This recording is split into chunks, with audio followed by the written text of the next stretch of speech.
আসসালামু আলাইকুম। এটি গাইবান্ধা চরের একটি দৃশ্য। ভিডিওটি বিভিন্ন সময় বিভিন্ন অ্যাঙ্গেলে বিভিন্ন জায়গা থেকে নেওয়া। এটি হচ্ছে গাইবান্ধার মানুষের, বিশেষ করে চরের মানুষদের জীবনযাত্রার মান যে কত নিম্ন তা বোঝানোর জন্য এই ভিডিওটা করা। এখানে দেখা যায় যে বর্ষাকালে মানুষ তাদের বাড়ি কিংবা চরের ভিতরে যাওয়ার জন্য একভাবে যোগাযোগ ব্যবস্থা করে, তখন নৌকা, বিভিন্ন বোট পাওয়া যায়। কিন্তু বর্ষাকালে বিভিন্ন যোগাযোগ ব্যবস্থা থাকলেও তাদের বাড়িঘরের অবস্থা খুব বেশি ভালো হয় না। কিন্তু অন্যান্য সময়গুলোতে চরের ভিতরে যাওয়া খুবই কষ্টকর হয়ে পড়ে।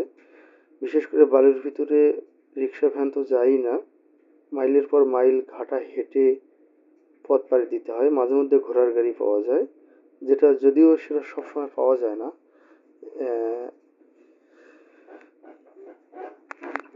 এই দুর্দশা জানানোর জন্যই, দেখানোর জন্য ভিডিওটা আপলোড করা।